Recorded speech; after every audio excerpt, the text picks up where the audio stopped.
इस high court के हुक्मनामों का रत्ती बराबर कोई असर नहीं पड़ा है, ना हमें कोई रिलीफ दी गई है। हमने सिर्फ कानूनी हकूक़ मांगे हैं और ये गुजारिश की थी कि अडियाला में शिफ्ट कर दें।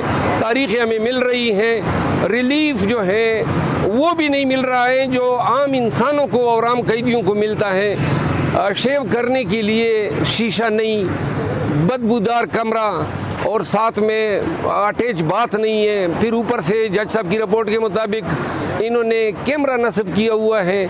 जो रवैया इन्होंने चेयरमैन पीटीआई के साथ इस कैद में रवा रखा है वो इंतहाई काबिल मज़म्मत है। पिटीशन दायर की है चूँकि अब वकला जो हैं उनको ख़दशात हैं अपनी लिबर्टी, अपनी प्राइवेसी, अपने प्रोफेशन के तहफ़्फ़ुज़ के लिए, तो मुझे भी यहाँ पे आना पड़ा और जिसमें मैंने वज़ारत दाखिला, IG इस्लामाबाद, ये वही तमाम लोग जिन पे रोज़ाना हम PTI के लीडर्स की तरफ से केसेस करते रहते हैं, उनके ख़िलाफ़ मैंने दादरसी मांगी है कि चूँकि मुझे ख़दशात हैं और कई दफ़ा इन्होंने अटेम्प्ट किए, तो लिहाजा अदालत से मैंने प्रोटेक्शन मांगी और ऑनरेबल हाई कोर्ट ने जो है वफाकी इदारों को जो है मेरे ख़िलाफ़ किसी किस्म का एक्शन करने या गिरफ़्तारी से रोक दिया है।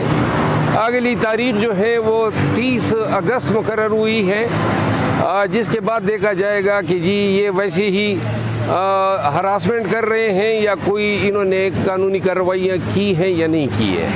आज ही इस्लामाबाद हाई कोर्ट में तोशाखाना अपील मुकर्रर है।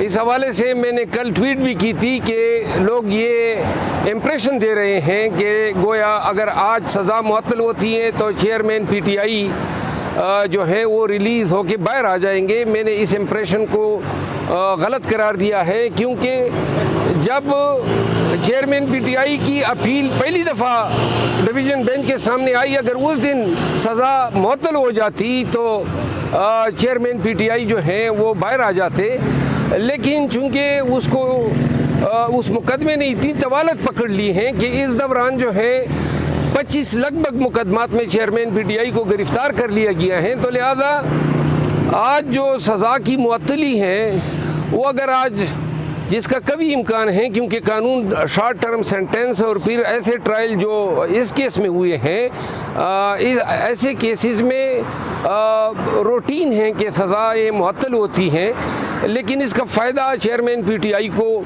इसलिए नहीं होगा कि और केसेस में हमने उनकी रिहाई के लिए स्ट्रगल करनी है, कोर्ट्स को अप्रोच करना है। इस हवाले से एक पिटीशन आर्टिकल 184(3) के तहत direct supreme court of Pakistan में दायर हुई है, जिसकी कल समाअत मुतवक्के है। और अगर उस केस में हमें इंटरिम रिलीफ दे दिया जाता है और हालात 5 अगस्त के स्टेज पे वापस लाए जाते हैं और तमाम जो इनकी ज़मानतें खारिज की गई हैं, इन हुक्मनामों को रिवर्स किया जाता है, तो ऐसी सूरत में चेयरमैन PTI की जो रिहाई है वो बहुत जल्द मुतवक्के हैं। लेकिन फिर भी इस दौरान साइफ़र का केस रजिस्टर हुआ है, साइफ़र के मैटर को हमें फिर भी फ़ाइट करना पड़ेगा। अच्छा, शेर अफजल मरवत साहब, आपने कहा कि तवक्को है कि इमरान खान साहब जल्द बाहर आ जाएंगे, कितने दिन मैक्सिमम लग सकते हैं? देखिए, अगर अदालत उज़्मा सुप्रीम कोर्ट ऑफ पाकिस्तान हमें इंटरिम रिलीफ देती है तो फिर तो 1 हफ़्ता 10 दिन में उनकी रिहाई हो जाएगी।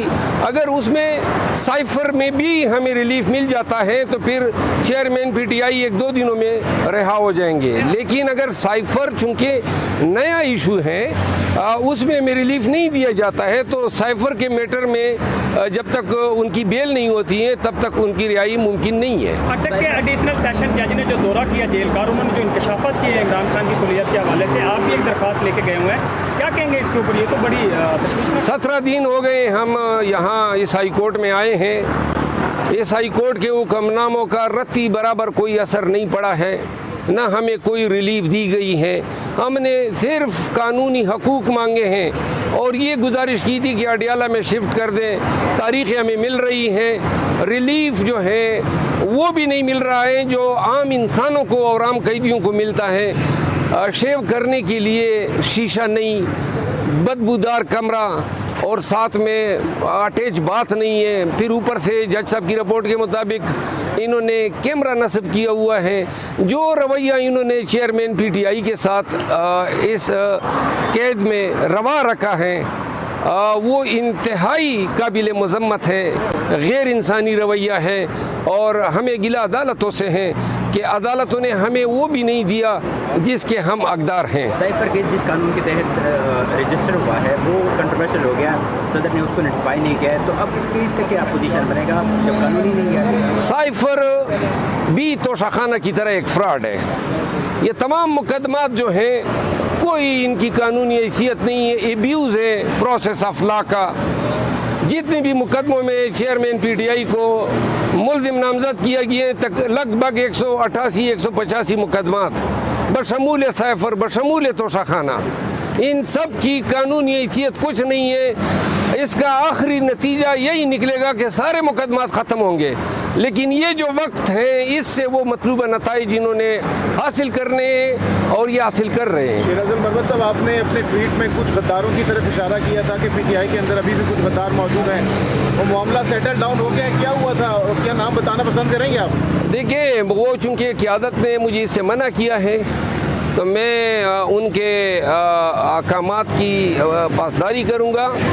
ताहम ये फ़ैसला हुआ है कि ये मसला जो है बड़ा संजीदा है और ये चेयरमैन PTI के सामने रखा जाएगा, वो इसका खुद फैसला करेंगे। टोटल जो आप समझते हैं कि गद्दार हैं? देखिए, ये अब चूँकि मैंने कहा कि मना किया गया है तो लिहाजा मुनासिब नहीं है कि मैं अपने जो हमारे पार्टी में सीनियर हैं उनकी बात को जो है मैं वायलेट करूँ। Thank you so much.